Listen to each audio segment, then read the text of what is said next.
Hello. In previous video we have learned about the igneous rocks. तो अब जो है हम सेडिमेंट्री रॉक के बारे में डिस्कस करेंगे। आइए, इग्नियस रॉक्स क्या था जब आपको जान गए। ठीक, तो इग्नियस रॉक, अगर रॉक के फॉर्मेशन की हम बात करें तो सबसे पहले जो फॉर्मेशन हुआ रॉक का वो था इग्नियस रॉक। ठीक है, कैसे हुआ था? वॉल्केनिक इरप्शन के कारण। ठीक, देन जब वॉल्केनिक इरप्शन होने के कारण क्या हुआ, जब जब का प्रेशर है, मैग्मा का, लावा का जो प्रेशर है वो कम हो गया धीरे धीरे। ठीक है, टाइम के साथ क्या हुआ, धीरे धीरे उसका टेम्परेचर भी कम होने लगा। ठीक, टेम्परेचर कम हुआ, वो सॉलिडिफाई होना स्टार्ट हुआ, यानी सॉलिड के रूप में बदलना स्टार्ट हुआ, एक रॉक के फॉर्म में वो चेंज होना स्टार्ट हुआ। ठीक है, तो ओवरऑल जो फिगर हम जो डिस्कस कर रहे थे प्रीवियस वीडियो में वोल्केनिक इरप्शन का, वो धीरे धीरे क्या होना, अब सॉलिड हो रहा है। ठीक है, अब जो रॉक आपके अर्थ सरफेस में फंसा रह गया है या फिर जो बाहर है वो सब धीरे धीरे अब ठंडा हो रहा है, कूल हो रहा है। कूल होने के बाद जो है आपका सेडिमेंट्री रॉक फॉर्म हो गया। ठीक है, समय के साथ धीरे धीरे सब कुछ सॉलिडिफाई हो गया। उसके बाद क्या होगा भाई, एटमॉस्फेयर में क्या है, एटमॉस्फेयर में जो अर्थ सरफेस आप देख रहे हैं, प्रेसिपिटेशन हो रहा है, यानी रेनफॉल हो रहा है, आपका हेल स्टॉर्म हो रहा है, आपका जो है डिफरेंट टाइप के प्रेसिपिटेशन हो रहे हैं, रेन हो गया, ग्लेज हो गया, स्लिट हो गया, ये सभी प्रेसिपिटेशन हो रहा है। आपका विंड ब्लो कर रहा है, कभी हाई स्पीड में ब्लो कर रहा है, कभी लो स्पीड में ब्लो कर रहा है, टेम्परेचर चेंज हो रहा है। ठीक है, तो इन सभी कारण, जैसे आप सॉइल मैकेनिक्स में पढ़ चुके होंगे कि सॉइल का फॉर्मेशन कैसे होता है, तो सॉइल का फॉर्मेशन किससे हो रहा है, रॉक से हो रहा है। The disintegrated part of the rocks is called the soil. ठीक है, यानी आपका सॉइल का फॉर्मेशन किससे हो रहा है, रॉक से हो रहा है। अब वो कौन से रॉक हैं? जी हाँ, यही सब रॉक हैं जो आप वॉल्केनिक इरप्शन से बन रहे हैं। ठीक है, तो वो कैसे सॉइल में बदल रहे हैं, कैसे रॉक जो है सॉइल में कैसे बदल रहा है आपका। ठीक है, तो वो डिसइंटीग्रेट कैसे हो रहा है, ऐसे हो रहा है। देखिए, जब रेनफॉल होता है, ठीक है, आप एज्यूम करिए कि कोई हाई इंटेंसिटी का रेनफॉल हो रहा है। ठीक है, मतलब उसमें ज़्यादा इंटेंसिटी है, या फिर कह लीजिए, आप एज्यूम कर लीजिए कि आपके ओले पड़ रहे हैं, यानी हेल स्टॉर्म हो रहा है। ठीक है, तो हेल स्टॉर्म के केस में अगर हम बात करें तो जो आपके हेल होते हैं, यानी जो ओले होते हैं, वो 5 सेंटीमीटर के आसपास में होंगे। ठीक है, sorry, 5 mm to greater than. ठीक है, आपका 10 mm भी हो सकता है, 15 mm भी हो सकता है, 2 सेंटीमीटर भी हो सकता है। तो वो साइज पे डिपेंड कर रहा है। तो जब ये पार्टिकल, जब ये प्रेसिपिटेशन किसी भी वीक रॉक पे पड़ेगा तो shearing action, due to impact उसमें सियरिंग एक्शन जनरेट होगा। साथ ही साथ आपका रेन है। ठीक है, तो रेन क्या करता है, आप जानते हैं पानी का स्वभाव क्या है, कि हमेशा हायर एलिवेशन से लोअर एलिवेशन की तरफ बढ़ना। तो वाटर, यानी जो शेयरिंग एक्शन से जो भी पार्टिकल ब्रेक हुए हैं, ठीक है, जो भी शेयरिंग एक्शन से जो भी पार्टिकल ब्रेक हुए हैं उस इग्नियस रॉक में, वो क्या, वो ट्रांसपोर्ट होके कहाँ आएंगे, ट्रांसपोर्ट होके लो लैंग एरिया में आएंगे। अब बेसिक सॉइल मैकेनिक्स का जो है पहले चैप्टर में जो पढ़ते हैं, पहले चैप्टर में पहले 3 जो पढ़ते हैं, क्या होता है, weathering, transportation, deposition and upheaval. ठीक है, सेम प्रोसेस यहाँ पे भी है। तो यहाँ पे बस अपहीवल नहीं है, यहाँ पे देखिए आप, यहाँ पे समझिए बात को, erosion, transportation, deposition, then transformation. ठीक है, तो पहले आप सेडिमेंट्री रॉक के बारे में जानिए, सेडिमेंट्री रॉक क्या है। तो सेडिमेंट्री रॉक क्या हुआ, जब किसी भी igneous rock, metamorphic rock, even sedimentary rock का वेदरिंग होता है ड्यू टू एनी एक्शन। ठीक है, ड्यू टू एनी एक्शन उसका वेदरिंग हुआ, वाटर के साथ या रेन वाटर के साथ, या कह लीजिए प्रेसिपिटेट्स, किसी भी प्रेसिपिटेट्स के साथ वो कोलाइड हुआ, डिजॉल्व हुआ, और ट्रांसपोर्ट होना स्टार्ट हुआ, यानी हायर एलिवेशन से लोअर एलिवेशन की तरफ वो ट्रांसपोर्ट हुआ। ठीक है, किसी लो लाइंग एरिया में वो जाके क्या हो रहा है, डिपॉजिट हो रहा है। ठीक, डिपॉजिट होगा तो लेयर बाय लेयर, ठीक है, लेयर बाय लेयर जो है उनका डिपोजिशन होगा। ठीक है, मान लीजिए फर्स्ट ईयर कोई, मान लीजिए 2001 है। ठीक है, माना 2001, तो 2001 में आपका कुछ अमाउंट में बारिश हुआ। ठीक है, एक सर्टेन अमाउंट आप एज्यूम कर लिए कि कुछ अमाउंट में बारिश हुआ, उसमें कुछ अमाउंट में, ठीक है, मान लीजिए एक्स अमाउंट आपका वाटर जो है, आपका बारिश हुआ, प्रेसिपिटेशन हुआ, उसमें वाई क्वांटिटी का आपका क्या है, आपके सेडिमेंट उसमें कोलाइड हो गए। ठीक है, तो 2001 में उतना अमाउंट वाटर आया किसी लो लाइंग एरिया में। ठीक है, स्टोर हुआ, और जो भी सेडिमेंट्स हैं उसमें क्या होगा, धीरे धीरे डिपॉजिट होंगे। ठीक है, तो क्या होगा देखिए, साल दर साल ऐसे क्या है, बारिश तो हो गई जानते हैं, तो एक लेयर ये जमेगा, फिर उसके बाद दूसरा लेयर जमेगा ऐसे 2002 में, 2003 में, 2004 में, 2005। तो ऐसे साल दर साल जो भी आप सेडिमेंट्री रॉक देखते होंगे, ठीक है, आपको हर जगह देखने को मिल जाएगा। आप हिली एरिया में जाएंगे तो आपको सेडिमेंट्री रॉक जो है ऐसे आपको फॉर्मेशन में दिखेगा, ऐसे उसमें लेमिनेटेड पार्ट में दिखेगा। ठीक है, तो अगर हम बात करें सेडिमेंट्री रॉक की, तो सेडिमेंट्री रॉक ये एक दिन 2 दिन या साल 2 साल के प्रोसेस नहीं है, इसमें सालों लग जाते हैं। ठीक है, 100 साल, 200 साल, 300 साल, हजारों साल। अभी देखिए अर्थ के फॉर्मेशन के बाद से जो भी रॉक को दिखा, रॉक जो दिख रहा है आपको, वो लगभग हजारों साल से डिपॉजिट होते होते आज ये आपको हिल के टाइप में दिख रहे हैं। ठीक है, तो सेडिमेंट्री रॉक का डिपोजिशन के कारण जो है धीरे धीरे ये फॉर्म होते हैं। ठीक है, देखिए, तो ये जो है ऐसे फॉर्म होते होते एक जो है माउंटेन का रूप ले लेता है। ठीक, तो अब देखिए ये स्टेटमेंट क्या कह रहा है सेडिमेंट्री रॉक का। Sedimentary rock as the name indicate are those rocks which are derived from the consolidation of sediments of the pre-existing rocks, igneous, sedimentary or metamorphic, under the influence of mechanical, chemical or organic activities of the denuding agents. तो denuding agents क्या होते हैं आपके, wind, running water, glacier, ठीक है, या etc. तो आइए ओरिजिन पे, जो आपको हम बोले हैं कि भाई साल दर साल क्या है, सेडिमेंट आके डिपॉजिट हो रहे हैं। ठीक है, वही चीज है। अब वो किसी भी एक्शन के थ्रू हो सकता है, आपका विंड के थ्रू हो सकता है, ठीक है, चाहे रनिंग वाटर के थ्रू, चाहे ग्लेशियर, किसी की फॉर्म में जो है वो डिपॉजिट कर सकते हैं। तो ओरिजिन जानते हैं, ओरिजिन, ओरिजिन में फर्स्ट देखिए, erosion of the pre existing rocks, erosion of the existing rocks या erosion of the pre existing rocks, ये भी हो सकता है। ठीक है, तो जो इग्नियस रॉक रॉक आपका फॉर्म हुआ है, जो इग्नियस रॉक फॉर्म हुआ है, चाहे सेडिमेंट्री रॉक चाहे मेटामॉर्फिक रॉक, ठीक है, मेटामॉर्फिक रॉक के बारे में डिटेल डिस्कशन होगा। ठीक है, यानी इग्नियस रॉक और सेडिमेंट्री रॉक बाद में जब हीट, प्रेशर और ये सब झेलते हैं, ठीक है, तो उसके बाद क्या हो, मेटामॉर्फिक रॉक में चेंज होता है। लेकिन क्या है कि भाई आपका रेन वाटर या फिर विंड का ब्लो होना, ये तो जो है आपका कंटिन्यूअस है, ये तो 365 दिन चलेगा, इसमें आप रोक तो सकते हैं नहीं। तो रॉक का बनना बिगड़ना, रॉक का बनना बिगड़ना ये सब चलता रहा है। ठीक है, साल दर साल ये चलेगा ही। ठीक है, तो पहले पॉइंट पाइए ओरिजिन में, erosion of the existing rocks. तो जो भी रॉक आपके पास एग्जिस्ट है उसका इरोजन होगा। कैसे इरोजन होगा, अब कभी कभी ऐसा होता है कि रॉक में आप देखते होंगे कि कोई ऐसा रॉक है जो कुछ जगहों पे वो हाईली पोरस है। पोरस का मतलब कि कोई भी सेडिमेंट, कोई सॉलिड मटेरियल जिसमें एयर की मात्रा बहुत ज़्यादा है, उसमें बहुत से जो है छिद्र हैं, वॉइड्स हैं। ठीक है, तो वॉइड्स होने के कारण उस सॉलिड मटेरियल का जो स्ट्रेंथ है वो वीक हो जाता है। ठीक है, कुछ जगह ऐसे होगा कि बहुत ज़्यादा वॉइड्स हैं, बहुत ज़्यादा वो वीक होगा, तो क्या होंगे उसमें, अगर आप हल्का सा भी इम्पैक्ट डालेंगे, ठीक है, हल्का सा भी इम्पैक्ट पड़ेगा या फिर विंड ब्लो करेगा या प्रेसिपिटेशन होगा या रेनफॉल होगा इन हाई इंटेंसिटी का, ठीक है, तो वो क्या होगा, उसका शेप जो है डी शेप में कन्वर्ट होगा, यानी वो ब्रेक कर जाएंगे। ठीक है, वो रोक ब्रेक कर जाएगा। फिर वो जब ट्रांसपोर्ट करेगा, मान लीजिए कोई भी एक एक आप जो है हिल एज्यूम करिए, उस हिल पे जो है आप सोचिए कि हाई इंटेंसिटी में जो है रेनफॉल हो रहा है। ठीक है, इतना ज्यादा रेनफॉल है, ठीक, कि उस रॉक के कुछ पार्टिकल क्या हो रहे हैं, ब्रेक हो रहे हैं, टूट रहे हैं।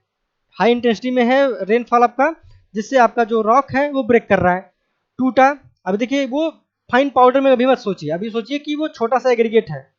ठीक है, एक ब्रोकन स्टोन के रूप में उसको एज्यूम करिए। एक ब्रोकन स्टोन जो है ब्रेक हुआ किसी भी हिल से, ठीक, अब वो पानी के साथ क्या है, अब वो आगे बढ़ेगा, ट्रांसपोर्ट करेगा।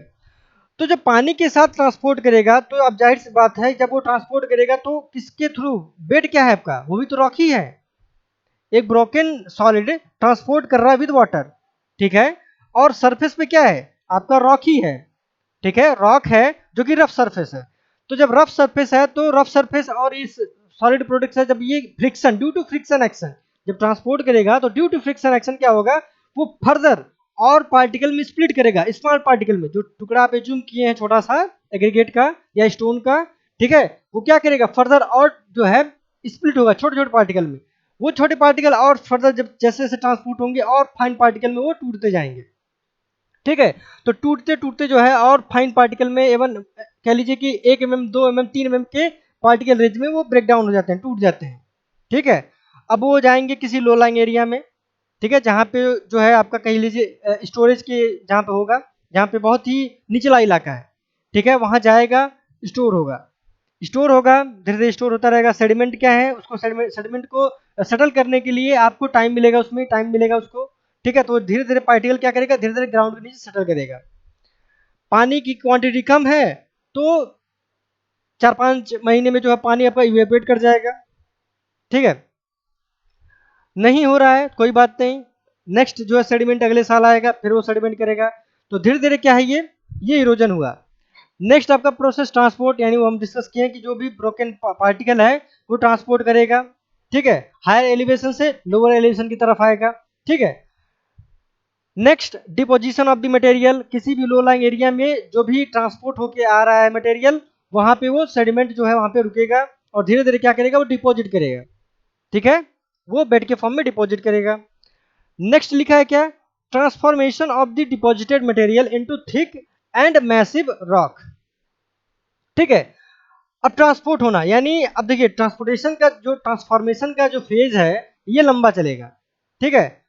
इरोजन आपका कुछ घंटों में हो गया, बारिश मान लीजिए 2 घंटा चला, ठीक है, तो 2 घंटे में आपका इरोजन हो गया। ट्रांसपोर्ट होने में किसी भी बारिश को एक हायर एलिवेशन से लोअर एलिवेशन आने में मान लीजिए आधा घंटा 1 घंटा लग रहा है, उसके लिए भी आप जो है डिसाइडेड हो गया, मतलब 2 घंटा इसको लग गया, आधा घंटा इसको लग गया, ठीक है। तो डिपॉजिट करने में लगभग आपको 10 से 20 घंटा, ठीक है, 80% जो है इसमें डिपॉजिट कर जाएगा। इवन आप अगर 2 वीक देते हैं तो लगभग आपका 98% डिपॉजिट कर जाएगा, ठीक है, 2 वीक में।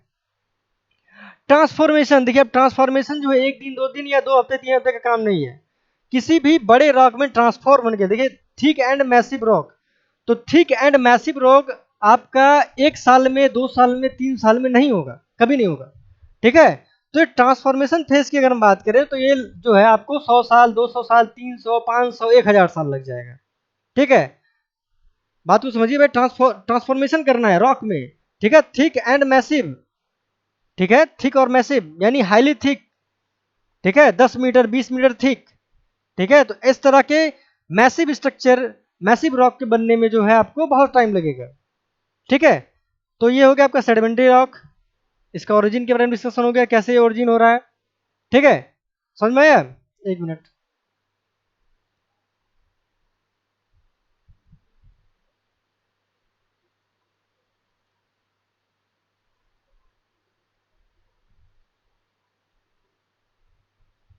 चलिए यहाँ देखिए, ये कोई, एक बार फिर से एक्सप्लेन कर रहा है, ये कोई हिल है आपका, ठीक है, ये कोई हिल है आपका। अब मान लीजिए प्रेसिपिटेशन हो रहा है, मान लीजिए हेल स्टार्म हो रहा है, ओले पड़ रहे हैं, ओले पड़ रहे हैं, तो यहाँ पे मान लीजिए ये कोई वीक पॉइंट है। अब इस वीक पॉइंट पे कोई ओला जो है आपको पड़ेगा या फिर रेन फॉल ही हुआ, अब ये ब्रेक डाउन हो गया, अब छोटा टुकड़ा ब्रेक होके जो है क्या कर रहा है, देखिए आप इरोजन हुआ यहाँ पे, ब्रेक होके अब क्या पानी के साथ ये ट्रांसपोर्ट करेगा, मूव करेगा। तो मूव करेगा, देखिए ये आपको जो है ये पूरा हिल है, अब हिल से जब पूरा मूव करेगा तो ड्यू टू फ्रिक्शन, ब्रोकन जो आपका स्टोन है वो इस सरफेस से, इस रफ सरफेस से जो है घर्षण खा के, ठीक है, ड्यू टू फ्रिक्शन वो स्मॉल फ्रेगमेंट में टूटेगा, छोटे छोटे पार्टिकल में ब्रेक डाउन होगा, इतना बड़ा पार्टिकल आपका छोटे छोटे टुकड़े में ऐसे ब्रेक डाउन हो जाएगा, ठीक है। फाइनली यहां तक आते आते वो कह लीजिए कि 1 mm 2 mm के रेंज में साइज में वो ब्रेक डाउन फ्रेगमेंट हो जाएगा। देन आपका ये देखिए लो लाइंग एरिया है, यहाँ पे आपको जो है ये वाटर आएगा, डिपॉजिट करेगा, ठीक है, सेडिमेंट यहाँ पे डिपॉजिट कर जाएंगे आपके एरिया में, इस डिप्रेशन में कह लीजिए कि यहाँ पे डिपॉजिट कर जाएंगे। तो ये डिपॉजिट करते करते लगभग साल 10 साल जो है ये देखिए अब डिपॉजिट हो रहा है, ऐसे ऐसे ऐसे जो है ऐसे 100 साल 200 साल 300 साल बाद जो है अब ये देखिए पूरा रॉक जो है आपका ये इतना मान लीजिए इरोज हो गया, इरोजन हो गया, इसका इतना पार्ट इरोजन हो गया। तो अब देखिए नया क्या बना आपका, नया जो है आपका ये कुछ इस तरह का शेप का जो है आपके पास ये हिल बन गया। ठीक है, लगभग 500 या 600 साल बाद, मान लीजिए 600 साल या 800 साल बाद जो है कुछ इस तरह का रॉक आपको फॉर्म होगा।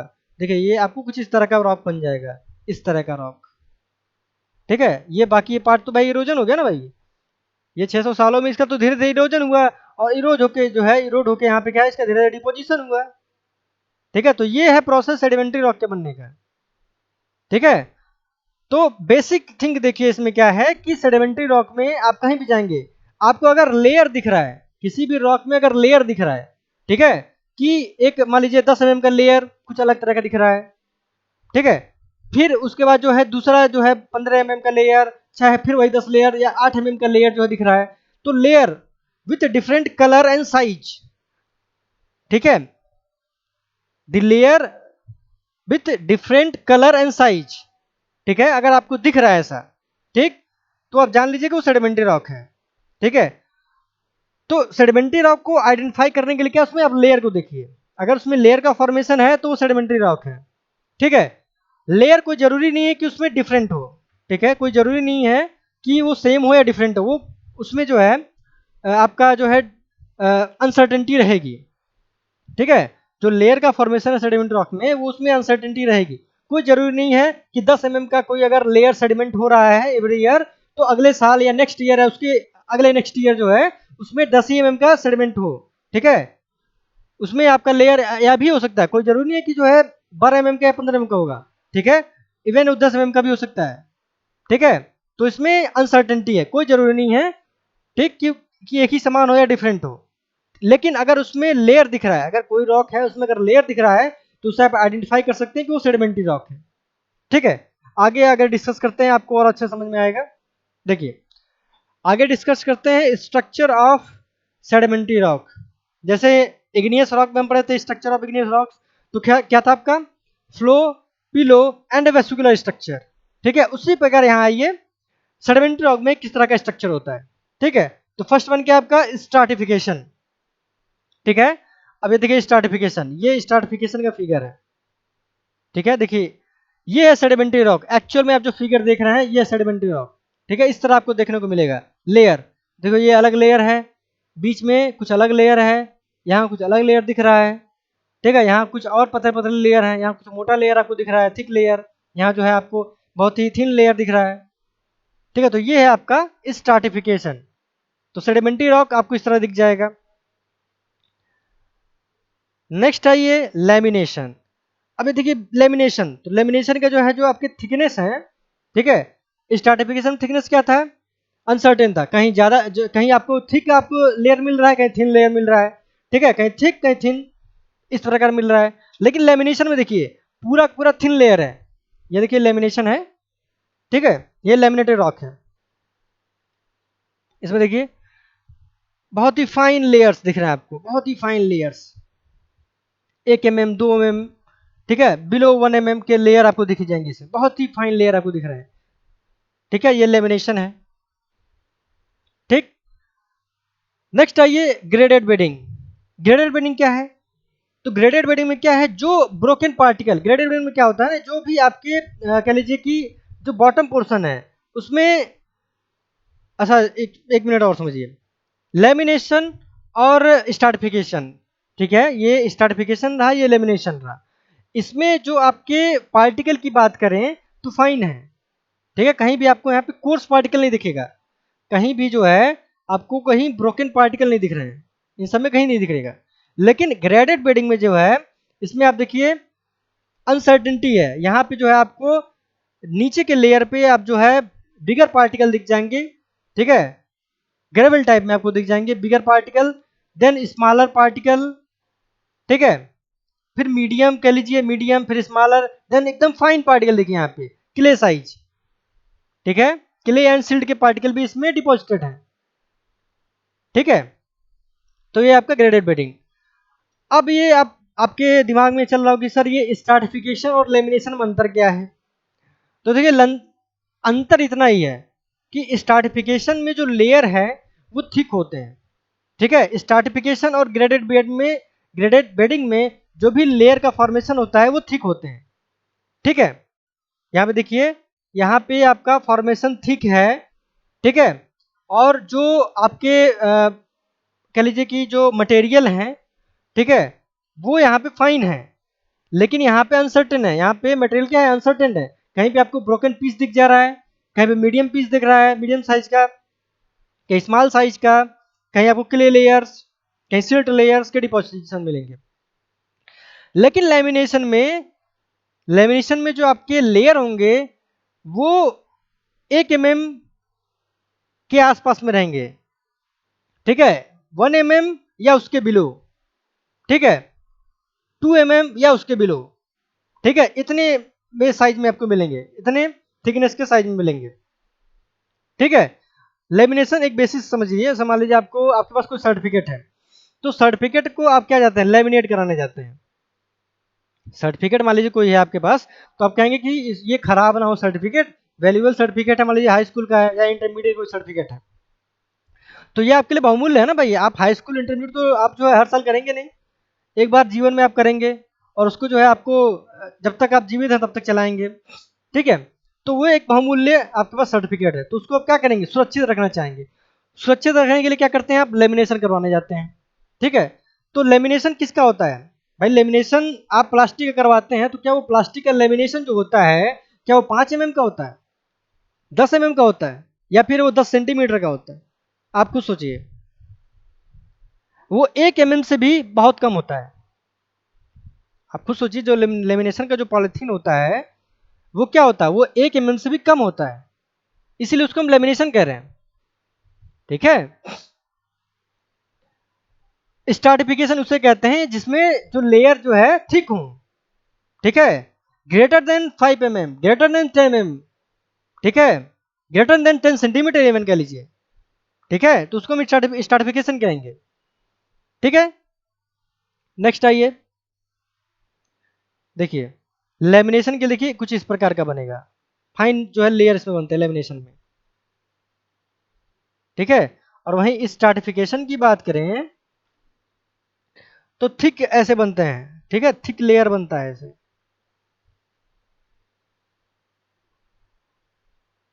ठीक है, और वहीं ग्रेडेड बेडिंग की बात करें तो ग्रेडेड बेडिंग में जो है आपका पहले जो है बड़े बोल्डर्स जो है आपको दिखेंगे बॉटम के लेयर पे। ठीक है, फिर जो है आपको स्मॉल मीडियम साइज के आपको पार्टिकल मिल जाएंगे। ठीक, फिर फाइन मिल जाएंगे आपको, फिर क्ले के साइज में आपको मिल जाएंगे इसमें। ठीक है, ऐसे कुछ बनता है ये।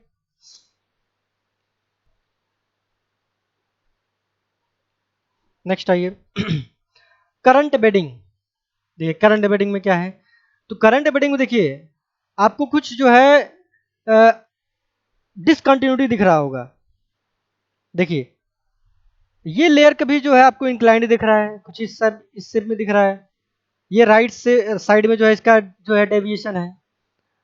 ये यहाँ कुछ देखिए कुछ अलग चेंज हो गया है, यहाँ पे अलग साइड में बन रहा है, यहाँ पे कुछ अलग एंगल में बन रहा है, यहाँ पे कुछ अलग, यहाँ पे एंगल ही जो है ज्यादा डेविएट हो गया है, फिर से वही चीज आ गया। ठीक है, तो इस तरह का जो है डिसकन्फॉर्मिटी, इस प्रकार के जो भी इसमें जो है लेयर में जो है कह लीजिए कि डेविएशन या लेयर में चेंजेस। ठीक है, तो इसको हम कहेंगे करंट बेडिंग। ठीक है,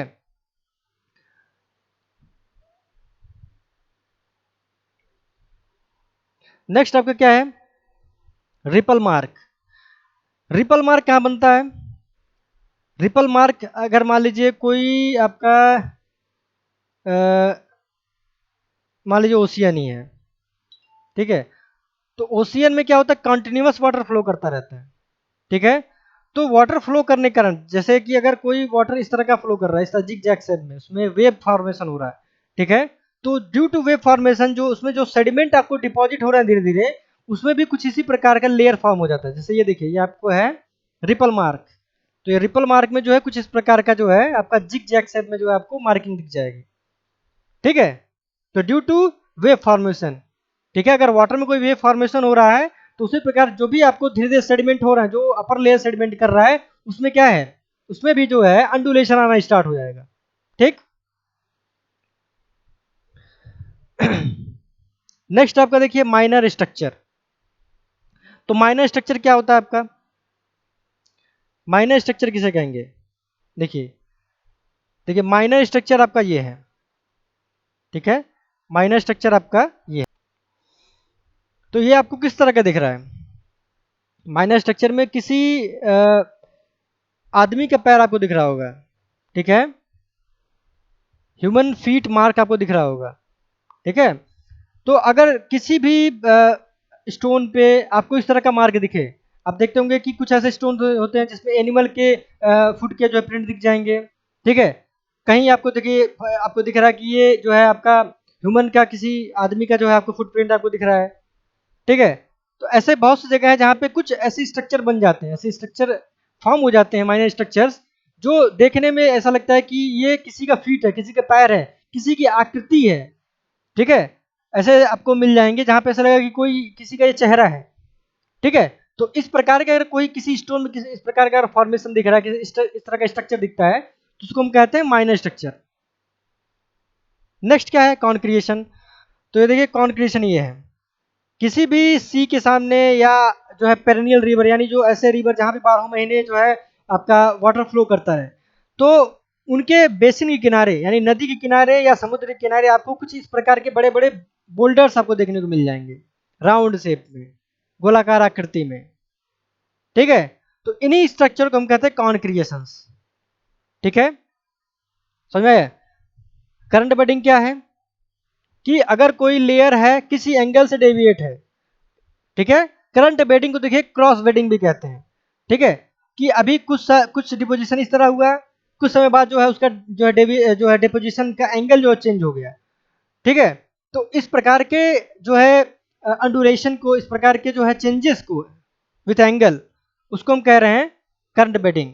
रिपल मार्क को पता चल गया कि लहरों के तरह जो है जो फॉर्म होता है उसको रिपल मार्क कहेंगे। माइनर स्ट्रक्चर क्या है आपका? किसी भी रॉक पे कुछ ऐसे चिन्ह जिससे आप आइडेंटिफाई कर लें, ठीक है। जैसे मान लीजिए किसी एनिमल का फुट के प्रिंट है, तो आपको लगेगा कि हाँ भाई ये तो लग रहा है शेर के पाँव का निशान है, या फिर बकरी के पाँव का निशान है, ठीक है, या फिर आदमी के पाँव के निशान जैसा दिख रहा है, या फिर किसी ऐसे लगे कि ये किसी जानवर का जो है इसका चेहरा दिख रहा है, किसी आदमी का चेहरा दिख रहा है, ठीक है। तो कुछ इस तरह का अगर फीलिंग आती है कि ये हाँ कुछ इस तरह का दिख रहा है ये, ठीक है, तो उसको हम कहेंगे माइनर स्ट्रक्चर्स। कॉन्क्रिएशन सिंपल है कि ये जो आपको जो राउंड शेप में जो स्टोन दिख रहा है ना, ये जो है हिल साइड से जो है ब्रोकन कह लीजिए कि स्टोन के पीस हैं, जो ट्रांसपोर्ट होके यहाँ पे आए हैं, ठीक है, जो ट्रांसपोर्ट होके आए हैं, ठीक है। नदी किनारे आप अगर देखिए, नदी किनारे कोई भी आपको कोई भी रॉक आपको मिलता है, कोई भी रॉक का टुकड़ा अगर मिलता है, तो वो आपको एंगुलर शेप में नहीं मिलेगा, ठीक है। अगर कोई भी नदी आप देख लीजिए, किसी भी नदी को आप देख लीजिए, वहां पे अगर कोई स्टोन आपको दिख रहा है, तो वो स्टोन जो है राउंड शेप में होगा, ठीक है। क्यों राउंड शेप में है? क्योंकि जहां से वो ब्रोक होके आया है, ठीक है, वो पहाड़ से टूट के आया है, और जो उसमें जब टूटेगा तो वो एंगुलर शेप में रहेगा, और जब वो ट्रांसपोर्ट करेगा, जब वो ट्रेवल करेगा, मूव करेगा, तो ड्यू टू फ्रिक्शन एक्शन उसके जो एंगुलर शेप है वो जो है ब्रेक कर जाएंगे, टूट जाएंगे, और ब्रेक करते करते जो है रोल करते करते क्या राउंड शेप में कन्वर्ट हो जाते हैं, ठीक है। तो ये है आपके कॉन्क्रीशंस। नेक्स्ट है ये टेक्सचर। टेक्सचर के बारे में हम डिस्कस कर चुके हैं कि भाई टेक्सचर क्या होता है भाई, द मीन्स क्या होता है, shape size and arrangement of the grains. तो ये है आपके टेक्सचर। तो ये टेक्सचर के बारे में जो है आप सॉइल मैकेनिक्स में बहुत अच्छे से पढ़े होंगे, अगर आप थर्ड ईयर पढ़े होंगे सॉइल मैकेनिक्स उसमें, तो आपका जो है ये चीज़ आप पढ़े होंगे कि भाई पेबल्स का साइज कितना होता है, 10 mm एंड अबव, जिसको हम कॉग्लोमेरेट कह रहे हैं।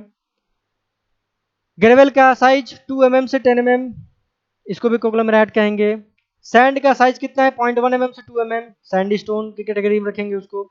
सिल्ट का साइज क्या है, 0.01 से से लेके 0.1 mm, जिसको आप सिल्ट स्टोन कह रहे हैं। क्ले लेस देन 0.01 mm, जिसको सेल के साइड में आप रख रहे हैं, ठीक है। तो ये आपका टेक्सचर है, ठीक है। तो डिपेंड किस पे कर रहा है आपका, shape size and arrangement of the grains, ठीक है। नेक्स्ट आइए,